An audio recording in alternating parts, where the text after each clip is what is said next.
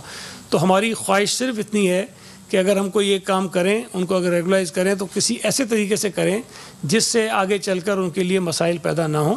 اور وہ پرماننٹلی ان کے سر پہ کوئی تلوار لٹکی ہوئی نہ ہو. وہ ہم انشاءاللہ کریں گے. ان کے ساتھ پوری ہمدردیاں ہماری شامل ہیں. دوسرا، آپ نے کہا کہ وہ جولائی میں اگر وہ ختم ہو رہا ہے، وہ انشاءاللہ تعالی ہم وہ ایشو نہیں ہے، ہم ان کو کنٹینیو بھی کریں گے اور ان کو ریگولائز بھی کر دیں گے. جی، جب ذرا یہ وضاحت کرتے جائیں، جس نے 9ویں جماعت میں 60% نمبر لیے، 9ویں جماعت کے بھی 3% اضافہ ہوگا، پھر 10ویں میں بھی 3% اضافہ ہوگا. دیکھیں، اگر 9ویں جماعت کے پیپرز نہیں ہو رہے ہیں، میرا سوال پورا جی، ایک تو یہ ہے کہ 9ویں جماعت انہوں نے کسی نے 60% نمبر لیے، اب اس کو 10ویں میں پاس کر رہے ہیں آپ، تو ٹوٹل جو ایگریگیٹ ہوگا وہ 63% ہوگا. دیکھیں، دوسرا یہ ہے کہ اگر کوئی کسی بھی وجہ سے ابسینٹ رہا ہے 9ویں میں، وہ پیپر نہیں دے سکا ہے، بیمار ہو گیا ہے، کچھ ہو گیا ہے، ایکسیڈنٹ ہو گیا ہے، اس کے لیے کیا ہے، یا کوئی پیپر میں اپیئر ہی نہیں، میں سوری، میں آپ کو تھوڑا کلیئر کر دیتا ہوں. میرے خیال ہے میں نے زیادہ اس کی وضاحت نہیں کی، میں اور اس کو کلیئرفائی کر دیتا ہوں.